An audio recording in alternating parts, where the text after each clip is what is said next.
My entire family flew from New Jersey to California, crossing state after state, just to attend my sister's elaborate gender reveal celebration. Yet when my own wedding day arrived, not a single one of them made the short drive to be there. According to them, the trip would have been far too exhausting. After the ceremony ended, the silence was absolute. No messages. No calls. No awkward apologies. Just emptiness. It lasted for weeks. Then one morning my phone exploded with notifications. Calls. Messages. Voicemails. Every single one of them suddenly wanted to talk. Something had shattered the comfortable world they had built for themselves. But by the time they realized what they had done, it was already too late. To understand why, you need to go back to that sunny afternoon on the California coast. I stood at the edge of the rented beach bungalow in Malibu, squinting at the bright reflection of the Pacific Ocean. The salty wind moved gently through the decorations while relatives laughed and posed for photos.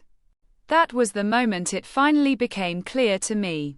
The hierarchy in my family had never been temporary. It had always been permanent. My parents, my aunts, my uncles, and a crowd of cousins had traveled from all over the country to celebrate my younger sister Chloe. Flights were coordinated, luxury rooms were booked, and an expensive event planner transformed the beach into a spectacular show. At the climax of the party, a rented helicopter scattered pink and blue biodegradable confetti across the sky while a string quartet played pop songs on the sand. My father, who often complained about his aching joints, had rushed through the airport with surprising energy to make the trip. My mother had spent weeks searching for the perfect designer outfit for the photographs. Chloe arrived glowing with attention beside her husband Greg, a man whose polished charm barely concealed his arrogance and the fragile state of his struggling startup. And there I was. I had bought a simple economy ticket and rented a modest place far from the ocean. A quiet Airbnb tucked away from the celebration. Because a small, stubborn part of me still hoped that if I showed up for them, they might someday show up for me. The entire day I watched my parents orbit around Chloe like planets around a sun. Every laugh, every photo, every toast belonged to her. Greg spoke loudly about his technology company, painting grand visions of the future while carefully avoiding the uncomfortable truth that the business was quietly bleeding money. No one noticed how silent I was. That had always been my role. The practical daughter. The uncomplicated one. The child who didn't demand attention. When I later introduced them to my fiancé, David, they barely looked twice. He wore simple clothes in muted colors and drove a modest sedan. Quiet. Observant. Unimpressive in their eyes. They asked him almost nothing. And I never corrected their assumptions. Because their indifference told me everything I needed to know.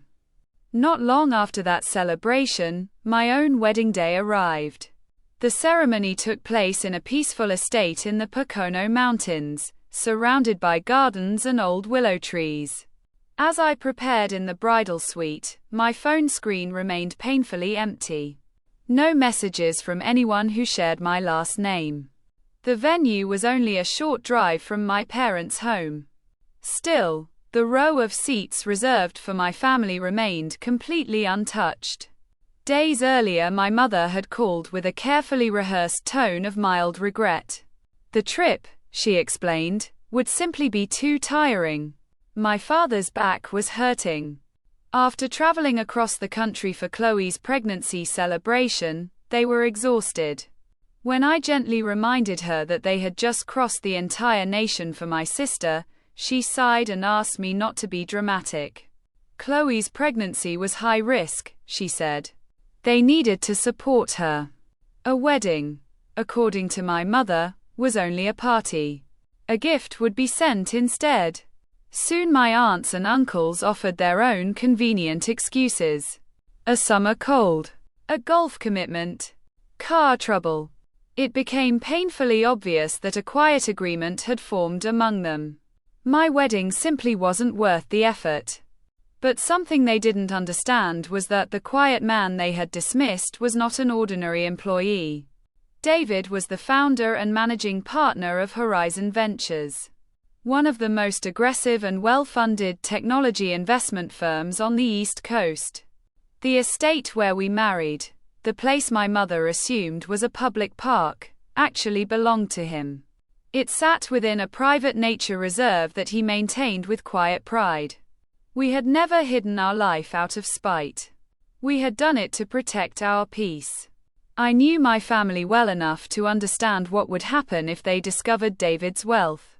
Their indifference would have instantly transformed into relentless interest. They would parade him through social clubs, boast about him at dinners, and pressure us to finance Chloe and Greg's endless ambitions. Especially Greg's struggling startup.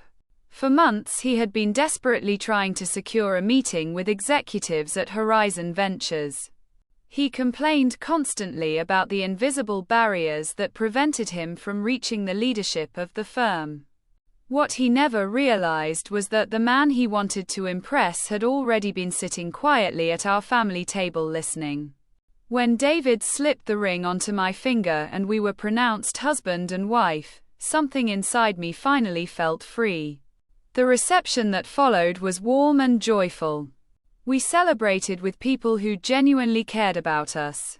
There was laughter, music, champagne, and dancing beneath a sky full of stars. And there were no empty expectations. Later that night, standing together on the terrace overlooking the lake, David gently asked if I was all right. I looked across the peaceful grounds of our home and told him the truth. Their absence had been the greatest gift they could have given me. It erased the last piece of guilt I had carried for years.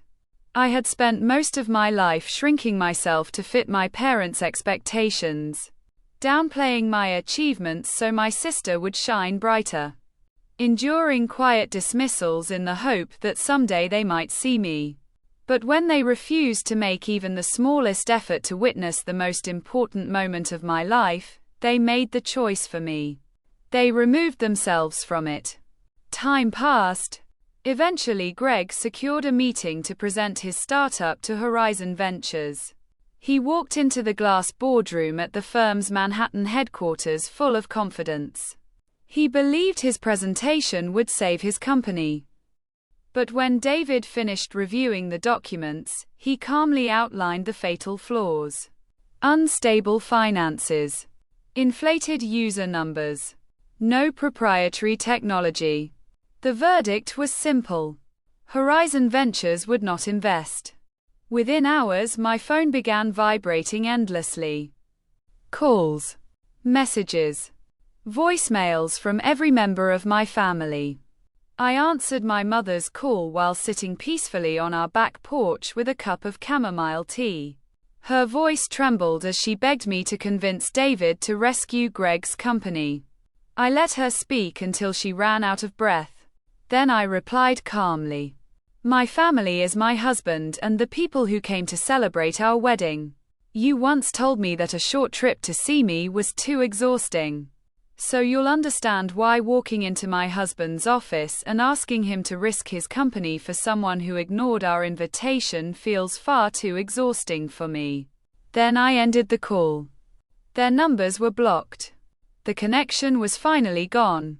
Not long afterward, Greg's startup declared bankruptcy. My parents spent their retirement savings helping Chloe keep her home. And I learned something important. Sharing blood does not guarantee loyalty. Having the same last name does not mean someone truly values you. Sometimes the most powerful response isn't revenge. It's peace. The quiet satisfaction of building a meaningful life with people who actually choose you. While those who ignored you stand outside the gates realizing far too late that the door they expected to walk through is now permanently closed.